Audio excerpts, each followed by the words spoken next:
وتلك الأمثال نضربها للناس لعلهم يتفكرون. Masuk kepada hadis yang pertama yang dinukilkan oleh Al-Imam rahimahullah ta'ala. Dan sebelum memasuki hadis, beliau menukilkan satu ayat. Itu menjadi kebiasaan Al-Imam Nawawi ya, sebelum menulis bab dan hadis beliau biasa unggah dulu atau masukkan dulu menukilkan ayat dari firman Allah yang sesuai dengan bab tersebut. Nah, ayat yang sesuai dengan bab yang dibahas tentang fadlul wudu, keutamaan wudu, adalah ayat yang tadi dalam mukadimah saya bacakan. Ayat surah Al-Maidah, surat Al-Maidah ayat dari surah Al-Maidah ayat yang ke-6. A'udzu billahi minasyaitonir rajim. Ya ayyuhalladzina amanu idza kuntum ila sholati faghsilu wujuhakum wa aydiyakum ilal marafiqi wamsahu bi ru'usikum wa arjulakum ilal ka'bayn.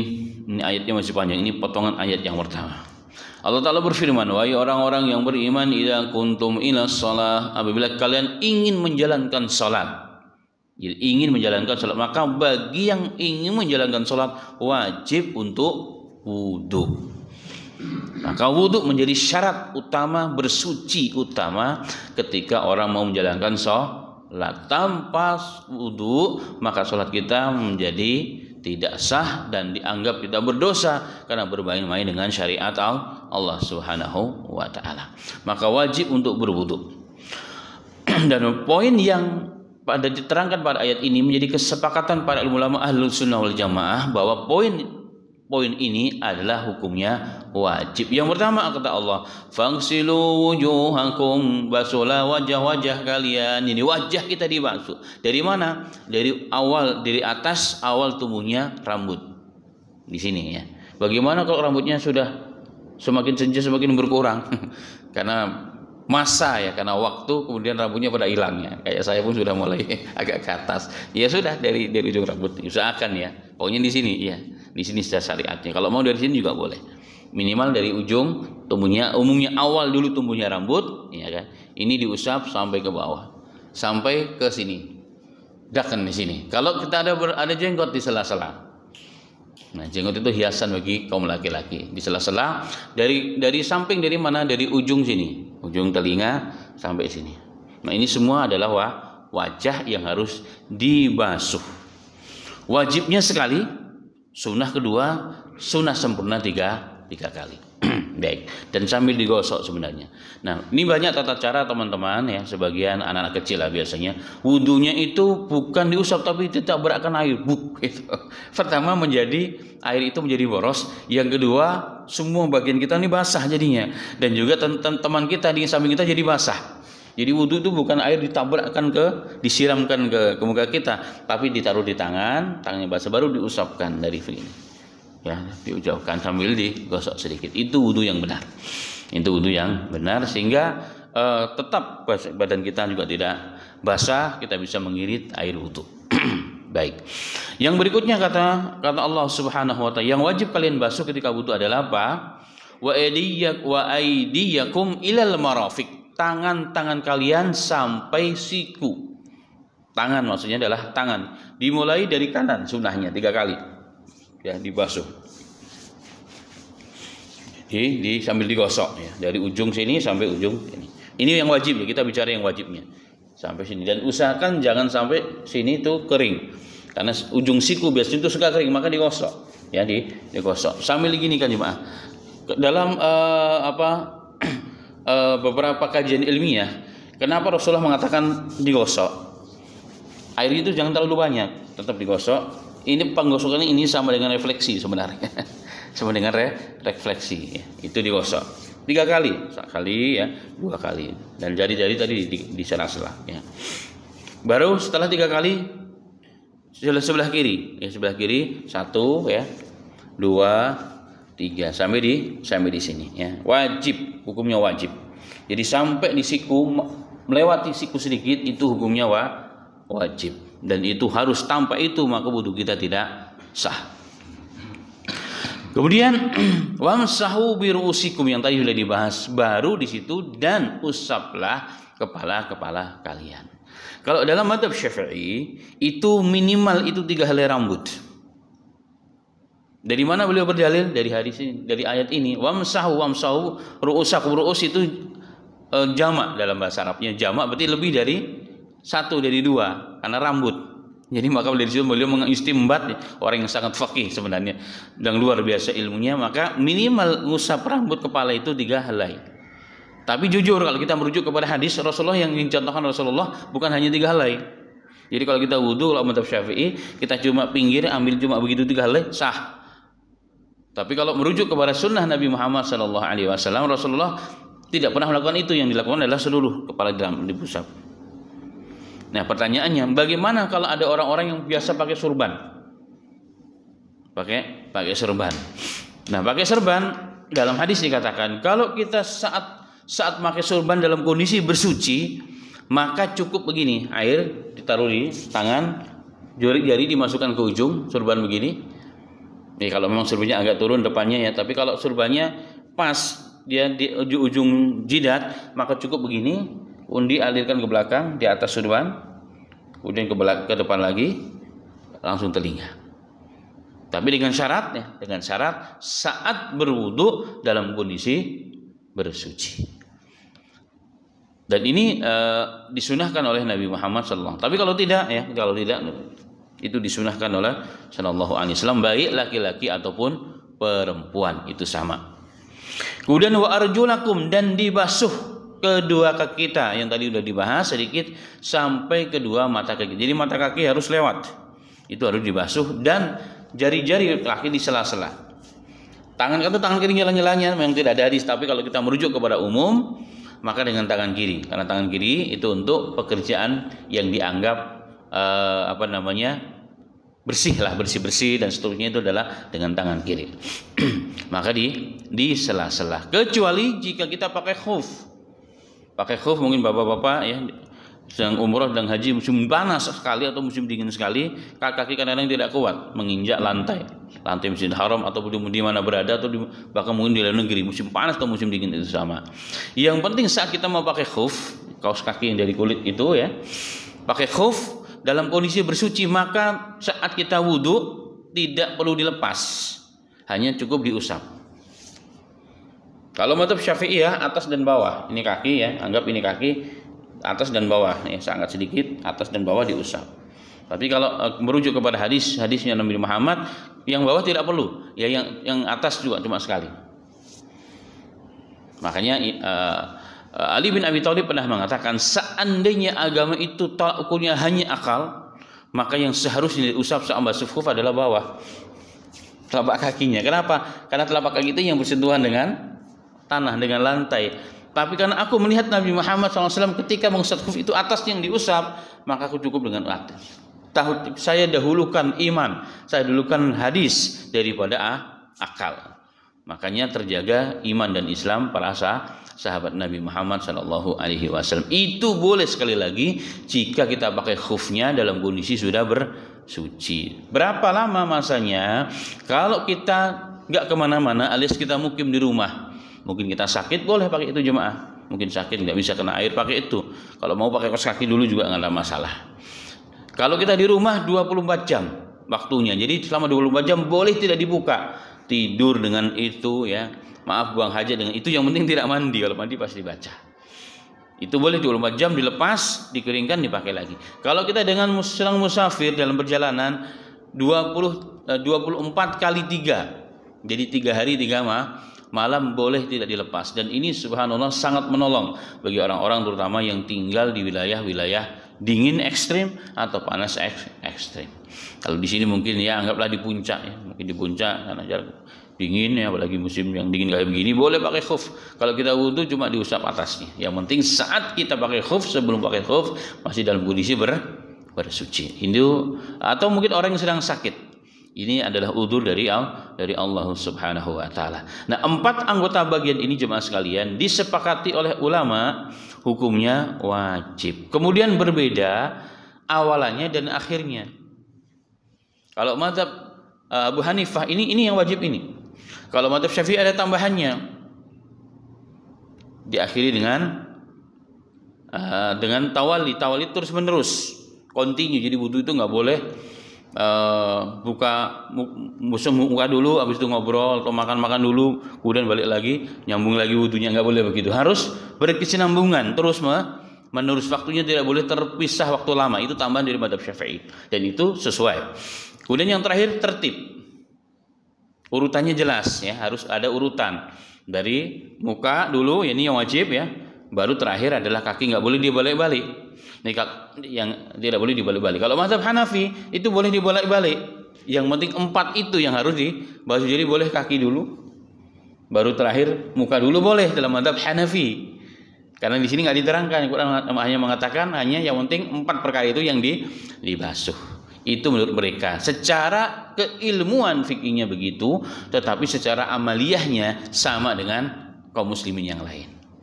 Nah, kemudian ada perbedaan dari mazhab Maliki dan seterusnya. Itu perbedaan-perbedaan itu memang di luar daripada ayat ini, dan itu satu kewajaran, tidak ada masalah. Karena secara praktik semua sama kita. Nah, kalau mazhab Syafi'i ditambahin lagi satu dengan niat. Dengan niat, dan itu juga sesuai dengan dalil. Karena kalau kita membasuh itu semua tanpa dengan niat untuk berwudu, maka kita tetap tidak berwudu. Sebagaimana kita mandi wajib, walaupun kita sudah nyemplung di dalam kolam atau sedang berenang di lautan atau di sungai atau hujan-hujan, tapi tidak niat untuk menghilangkan hadas besar, maka belum hilang hadas besar kita. Maka niat itu harus ada pada setiap amal. Makanya Nabi Muhammad SAW mengatakan innamal a'malu binniyat. Amal itu tergantung niatnya. Kalau nggak ada niat ya nggak dapat pahala. Sama halnya kita sedang makan. Kalau niat kita makannya karena ini adalah perintah Allah, sunnahnya Nabi Muhammad, maka makan kita saling mengenyangkan, menyehatkan, ada kekuatan dalam tubuh kita. Yang penting, lebih penting dari itu adalah apa? Makan kita dijadikan sebagai ibadah oleh Allah. Tidur juga demikian. Tidur kalau niatnya hanya untuk menghilangkan capek, nggak ada niat dalam hati ini menjalankan perintah agama Allah, sunnahnya Rasulullah, maka tidur kita yang setiap hari minimal 4-5 jam minimal ya kan, itu akan hilang begitu saja tanpa ada makna ibadah, dan itu akan dihisab oleh Allah. Apalagi dalam urusan ibadah seperti wudu, itu ibadah, maka harus dengan niat untuk menghilangkan hadas kecil. Ya, menghilangkan hadas kecil. Kalau tidak ada air bagaimana? Atau ada air tapi nggak mampu artinya air itu tidak mungkin kita bisa gunakan karena faktor mungkin sakit contohnya, atau mungkin airnya dinginnya luar biasa, atau ada dalam sumur tapi di dalam nggak bisa diambil, maka boleh digantikan dengan tayamum. Ya, dengan tayamum. Tayamum itu apa? Menggunakan sesuatu yang ada di permukaan bumi kalau mazhab Syafi'i. Jadi boleh apa saja, tapi yang paling afdal tentunya memang debu yang nampak, yang suci. Baik, nanti juga akan dibahas pada waktunya. Itu terkait dengan ayat yang dinukilkan oleh Al-Imam Nawawi rahimahullahu taala ya. Dari ayat ini jelas jemaah sekalian, maka bersuci saat mau sholat hukumnya wajib ya, hukumnya wajib. Dan sholat dan wudu itu atau bersuci itu adalah pembuka atau mukadimah dari sholat itu sendiri ya, dari sholat itu sendiri. Pertanyaan, kalau seandainya mau wudu nggak ada air, mau bertayamum qadarullah nggak bisa, pokoknya kondisi nggak bisa, apa yang kita lakukan? Kalau betul-betul nggak ada sama sekali, ya sudah, apa yang bisa kita lakukan? Tetap kita sholat dalam kondisi apapun. Tapi itu insya Allah nggak terjadi ya. Alhamdulillah Indonesia negara yang airnya melimpah ruah, sampai melimpah ruahnya sampai berminggu-minggu, kadang-kadang tidak surut-surut dari halaman sebagian halaman saudara kita, saking melimpah ruahnya. Nah, ini subhanallah ya, Indonesia memang luar biasa. Baik, kemudian hadis yang dinukilkan oleh Al-Imam An-Nawawi adalah hadis yang diriwayatkan oleh Abu Hurairah radhiyallahu anhu. Beliau mengatakan, "Sami'tu Rasulullah sallallahu alaihi wasallam, inna ummati yud'auna yaumal qiyamati gurran muhajjalina min atharil wudu. Faman istata'a minkum fayutila gurratahu falyaf'al." Abu Hurairah radhiyallahu anhu mengatakan, aku mendengar Nabi Muhammad sallallahu alaihi wasallam bersabda, sesungguhnya umatku Sesungguhnya umatku yud'auna yaumal qiyamati, mereka akan dipanggil, akan diseru oleh Allah pada hari kiamat. Gurran muhajjalin, dalam kondisi gurran muhajjalin. Gurran muhajjalin itu artinya apa? Muka, anggota-anggota tubuh mereka, terutama kaki dan wajah dan tangan itu akan mengeluarkan cahaya. Cahaya dari mana? Min atharil wudu, dari bekas air wudu. Ini hadisnya sahih jemaah sekalian, riwayat Bukhari dan Muslim. Jadi nanti bekas anggota tubuh kita yang kita usap setiap hari minimal 5 kali itu mengeluarkan cahaya, dan ini menjadi pembeda antara umatnya Nabi Muhammad SAW dengan umat-umat yang lainnya. Karenanya maka Nabi Muhammad kenal ya dengan kita semua. Kenapa? Karena umatnya Rasulullah ada tandanya khusus hari kiamat, yaitu apa? Bekas air wudu. Di mana ini merupakan amalan khusus bagi umatnya Nabi Muhammad SAW. Nah, dari sini jemaah sekalian, ini merupakan keutamaan yang sangat luar biasa, bahwa ternyata wudu itu jemaah sekalian punya efek yang luar biasa pada hari kiamat. Itu apa? Mengeluarkan cahaya sebagai tanda khusus bagi umatnya Nabi Muhammad SAW. Dan sebagian ulama juga mengatakan, dan itu efeknya juga, asarnya juga di dunia. Makanya orang jemaah sekalian yang biasa wudu, biasa sholat, itu berbeda orangnya. Orang yang walaupun perawatan luar biasa tapi nggak pernah wudu juga berbeda jemaah sekalian. Kenapa? Karena basuhan air wudu itu keutamanya salah satunya baru adalah mengeluarkan cahaya, menjadi tanda khusus bukan bagi umatnya Rasul Shallallahu Alaihi Wasallam. Dan ini luar biasa. Maka ada kalimat akhirnya adalah apa? Famanistata minkum ayutila ghurratahu, maka barang siapa yang di antara kalian yang mampu untuk menambah ya gurra muhajjalin tadi, tanda air wudu, maka tambahlah. Dalam riwayat yang lain ya, Abu Hurairah radhiyallahu anhu, beliau kalau berwudu sampai di sini dinaikkan bekas air susunya. Kalau masuk kaki sampai petisnya. Tapi ketika terlihat oleh sahabat yang lain, beliau mengatakan, kalau seandainya saya tahu kalian lihat saya nggak lakukan. Saya tidak lakukan. Nah, dari hadis-hadis yang lain, maka alim ulama mengatakan kalimat barang siapa di antara kalian yang mampu memanjangkan cahayanya di bagian anggota tubuh, maka panjangkanlah. Itu bukan hadisnya Rasul, tapi itu tambahan dari Abu Hurairah. Jadi maka karena itulah para alim ulama hadis mengatakan cukup yang sebagaimana yang Rasulullah perintahkan, Allah perintahkan sampai sini, nggak perlu sampai sini, karena itu itu berlebihan namanya ya, itu berlebihan dalam menjalankan syariat. Sedangkan yang ini itu murni ijtihadnya Abu Hurairah.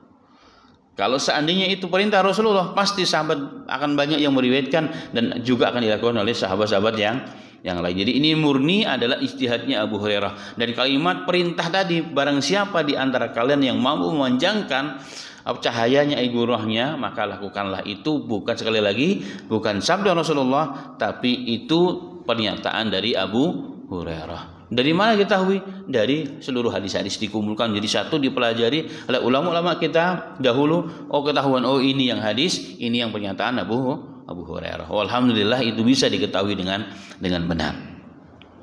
Jemaah sekalian rahimani wa rahimakumullah. Nah, kalimat gurrah yang dimaksud itu adalah wajah. Gurrah muhajjalin ya, itu wajah.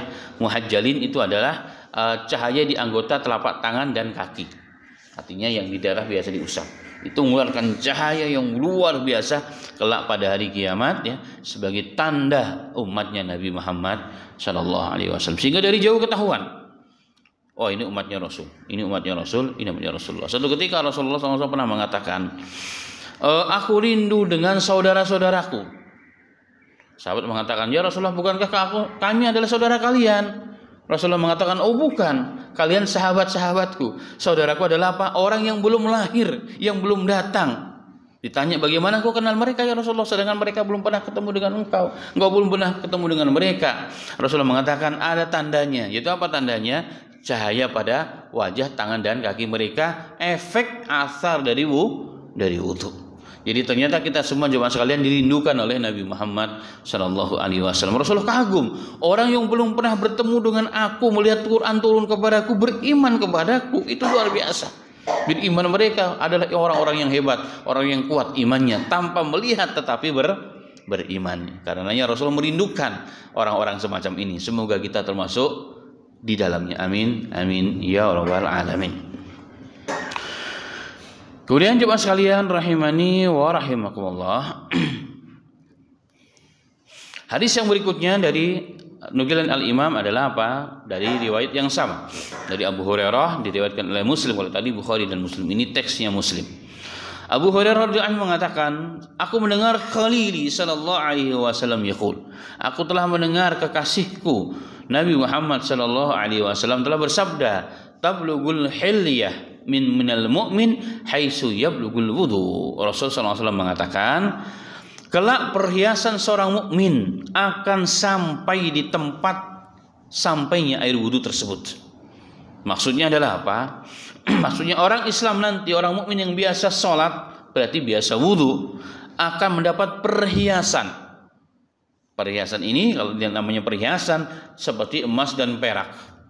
Emas dan perak itu nanti dihalalkan bagi umatnya Rasulullah SAW, baik laki-laki ataupun perempuan. Kalau di dunia kan cuma perempuan yang boleh pakai perhiasan, tapi di akhirat nanti perhiasan bagi laki-laki dan perempuan itu boleh. Dan itu ternyata diberikan oleh Allah Ta'ala bagi orang yang biasa menjaga wudu untuk menjalankan sholat. Jadi berarti dari sini penuh perhiasan. Selain bercahaya tadi diberikan perhiasan oleh Allah Subhanahu wa Ta'ala. Karena di sini kalimatnya tablugul huliyah. Huliyah itu huli, artinya perhiasan. Biasanya digunakan istilah emas dan perak. Itu akan diberikan oleh Allah Subhanahu wa Ta'ala kepada umatnya Rasul sallallahu alaihi wasallam yang biasa berwudu, yang biasa menjaga wudu. Karenanya menjaga wudu jemaah sekalian, menjaga wudu minimal mau sholat harus jaga wudu, dan kalau bisa kapan saja di mana saja. Itu merupakan sunnah dari Nabi Muhammad sallallahu alaihi wasallam yang menjadi amalan yang dijaga oleh Bilal radhiyallahu anhu. Jadi Bilal itu suatu ketika dipanggil Rasulullah, "Wahai Bilal, kemari." "Ya labbaika ya Rasulullah wa sa'daik." "Aku menerima panggilanmu ya Rasulullah." Menjawab panggilanmu wahai utusan Allah. "Kenapa ya Rasulullah?" Rasulullah mengatakan, "Apa amalanmu wahai Bilal?" "Emang kenapa ya Rasul?" Aku mendengar suara terompahmu, suara sendalmu telah berada di dalam surga."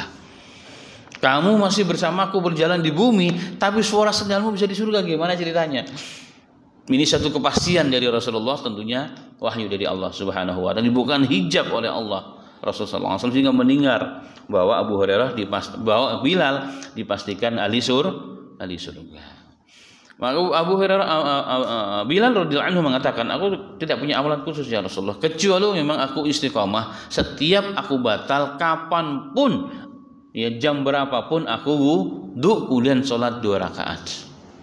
Jadi istiqamah menjaga wudu, ya dimanapun kapanpun, apalagi ditambah 2 rakaat sholat wudu namanya, itu menjadikan jaminan orang tersebut ahli surga. Dan ini berat jemaah, ini sangat berat. Apalagi ya alhamdulillah di Indonesia sih mungkin lebih bisa kita jaga. Tapi kalau di negara-negara yang ada 4 musim dingin yang luar biasa, itu tidak gampang ya.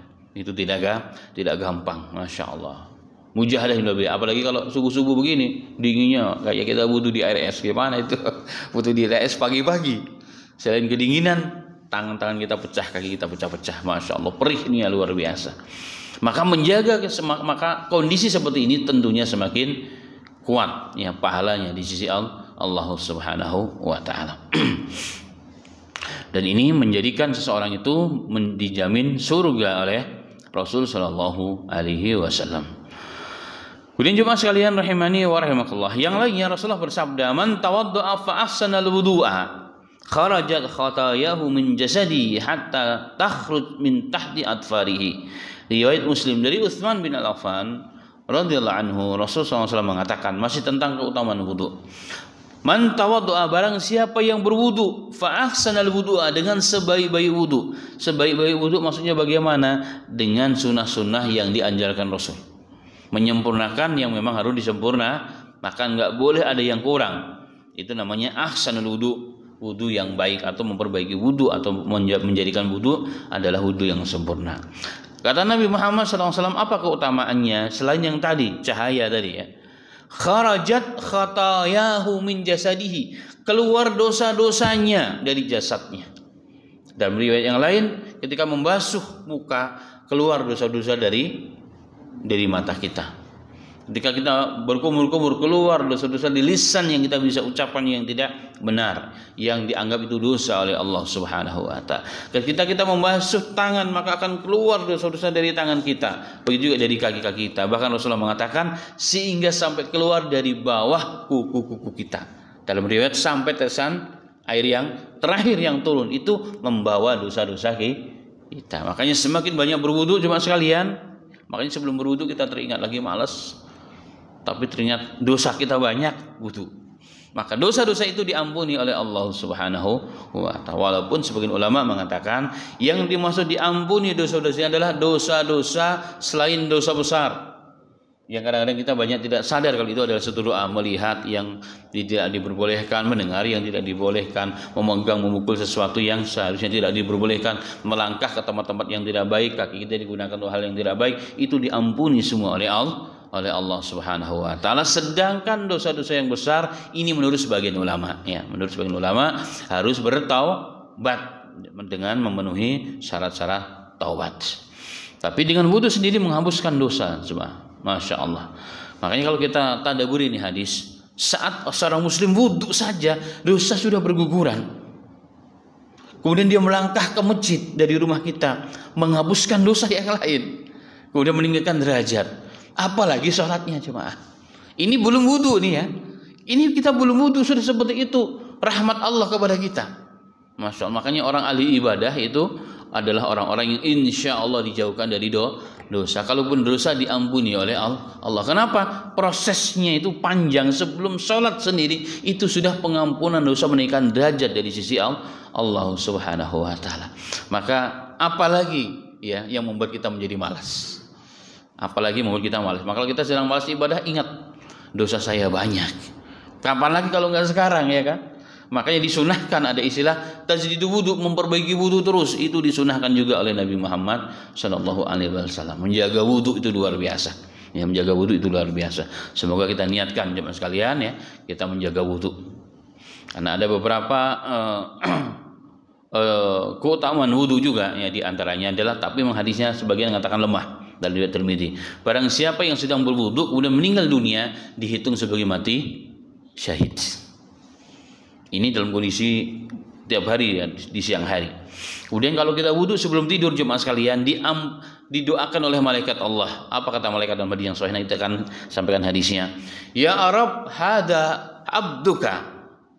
Ya wahai Allah, ini hambamu tidur pun masih menjaga kesuciannya demi untukmu. Malaikat pun bangga. Maka malaikat mendoakan orang-orang yang menjaga wudu.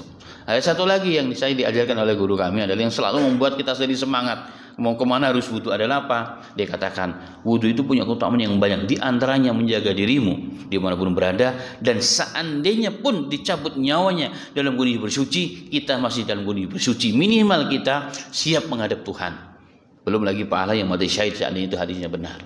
Pertanyaannya, Anda tahu kapan kita mati? Tidak ada yang tahu. Jangan sangat kita keluar rumah itu tadi. Itulah waktu kita. Maka sebelum kita keluar rumah, jaga wudu. Mau kemanapun kita jaga wudu. Jika kekuatan ini jemaah sekalian akan muncul. Jika kekuatan ini ada terus dalam benak kita. Kita nggak pernah tahu kapan datangnya kematian. Maka saya harus selalu dalam kondisi bersuci. Dan ini menjadi motivasi tersendiri ya bagi kita semuanya. Karena pasti setiap orang akan kembali kepada Allah. Cuma kapan dan di mana dan waktunya itu merupakan rahasia Allah.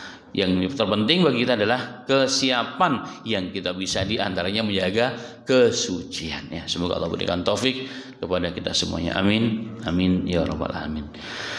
Baik jemaah sekalian, sampai di sini dulu ya hadis yang kita baca ya. Ada beberapa hadis tadi ya. Semoga menambah ilmu pengetahuan kita ya, dan semakin menambah semangat untuk menjaga ibadah terkait bil khusus untuk bertoharoh, yakni toharoh kecil atau bersuci kecil, yakni wudu.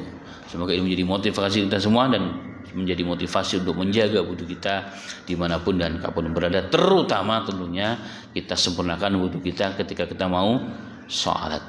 Demikian.